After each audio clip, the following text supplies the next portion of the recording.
Welcome to the Empowering Perspective Podcast. I am your host, Dwayne Dwyer, and on today's episode, I have my good friend, Roland Walker here of many years, and we're going to have us a conversation about toxic masculinity. So with that being said, Roland, welcome to today's show. Thank you for inviting me. It's been long, and you know it's been a long because you hit me up talking about when we gonna get on. We still getting on, and you stayed on me, and I appreciate you for making sure you stayed on me to make sure that we came together.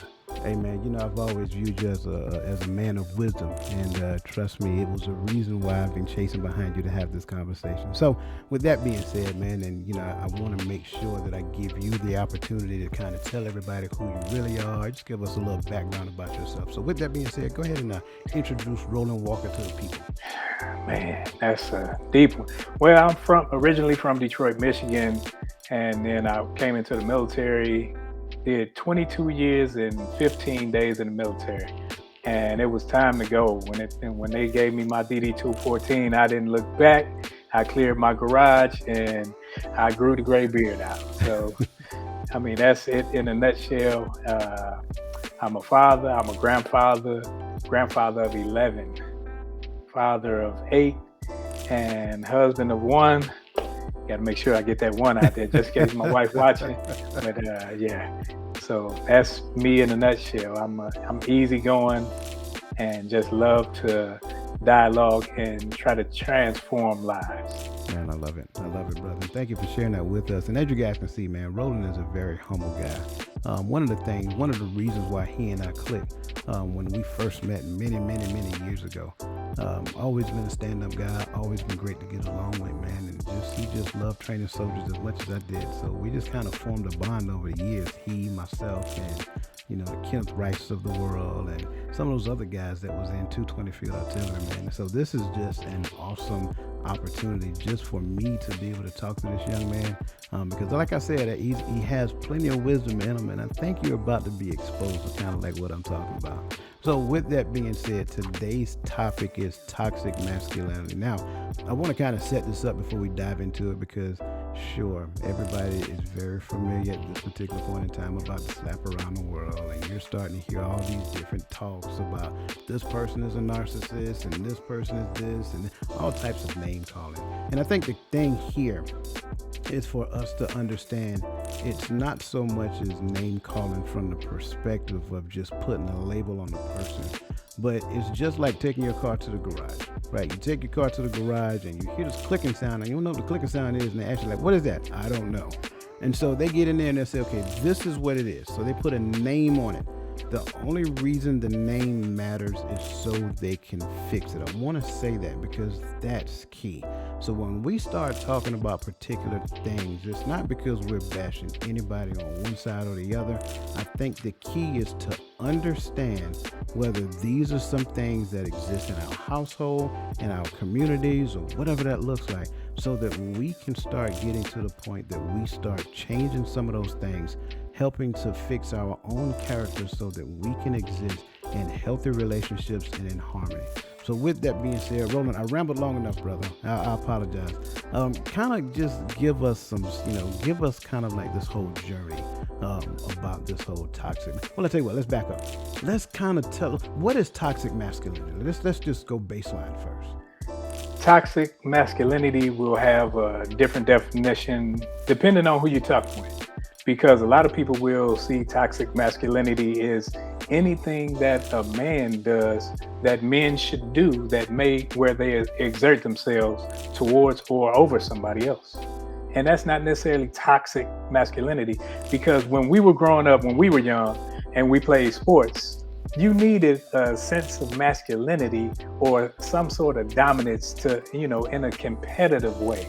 Yeah. But where it goes toxic is when you try to use those things to demean or depress someone else, mostly in where, we were talking and where if you said men shouldn't cry, yeah. And we've all heard that as men our age, we've probably taught our children, our sons that, say, what are you crying for? Or if I came up and gave you, say, I love you, man. And then I got to put no homo behind it. Right. I don't have to I can love you as a man, and it doesn't have to be anything any hidden agendas in there. And I think when it comes to toxic masculinity, that's one of those things where it's a catchphrase. It's become a catchphrase, Yeah. and people try to lump everything in that they dislike about a man actually being a man sometimes. Yeah, I really like that definition, how you describe that, man. 'Cause I think you're absolutely right. And if I would add to it, I think for me, what I like to do is separate them. Right? There's nothing wrong with masculinity. Every man deserves to have their own version of masculinity, and trust me, a lot of that stuff is taught to them. But when it becomes toxic, is when we start using those masculinities, those different versions of those different concepts that surround masculinity, to kind of manipulate and maneuver through space so that we can get what we want out of someone else or whatever the case may be. You'll find the textbook definition that kind of relates that version of toxic masculinity to cultural norms. Right. And so when you start looking at that, it's that's just how they are. That's what men do. You know what I'm saying? Things of that nature. And so those are kind of like ways that people over the years have gotten to the point to where they've just accepted a particular way of behavior. So man, I really love your definition, and I like where we're going with this, because I think this is a much needed discussion. And again, as we start talking about this, just kind of, as the listeners, just start searching self. And if you have any of these character traits or whatever the case may be, or you cannot resonate with anything that Mr. Walker and myself are talking about, that's okay, right? The key is, now that you're aware of it, what can we do to move forward with it? So back to my man, Roland here. Roland, I want you to kind of help us out here, man. Kind of share with us like your journey and what brought us to the point of discussing this whole toxic masculinity thing.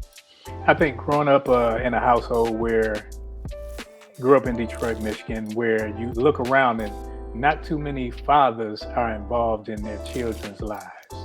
So you have a lot of grandmothers raising children, or single parent households where the father is absent, or the father is destructive in nature in his behavior.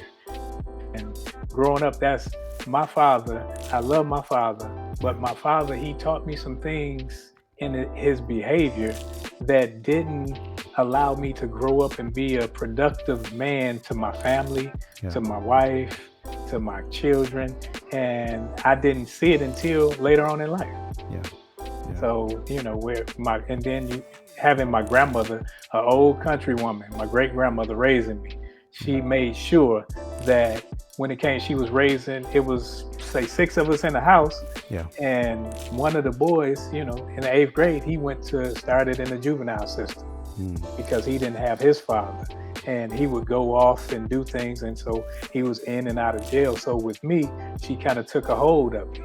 And so she told me I didn't have to do any inside chores. I know kids don't do chores now, but I didn't have to do any indoor chores. But anything outside the house, it was my domain. So I had to paint. I had to till the garden. Yes, even in Detroit, tilling the ground. We had a garden, cut the grass, the hedges, and any of those things, it was in my domain.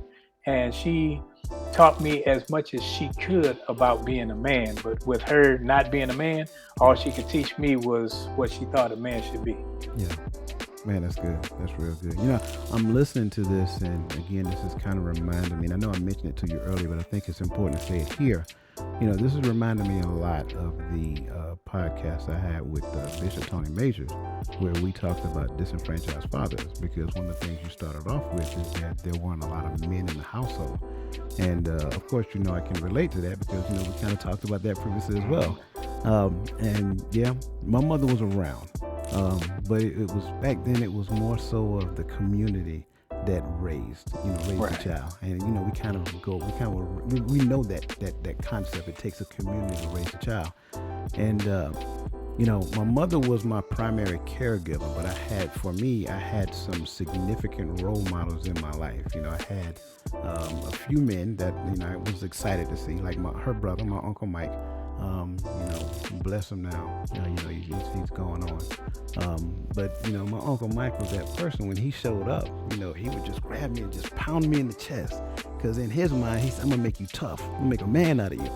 And it was funny back then. Now I reflect on it, it was really kind of funny. But it was just one of those things. I got to the point I started to expect it. and he wasn't trying to do any harm. He Right. was just, just knowing that he was like a male figure. And then, of course, you have my grandfather. My grandfather was a man, George Abrams, and I loved him dearly. And the funny thing about it, we called him Daddy. Even as my grandfather, his title to me was Daddy, because he was just that significant. And I used to love to sit down and, watch certain things with him. Even though I'm a little kid, we watching baseball, whatever the case may be. And then you have my other uncle on my father's side, Uncle Tony. And Tony was just, man, I just got excited to see him. But when you go back to the things that you talked about, the lessons that men teach younger boys, how to be a productive male, things of that nature, I think those are significant.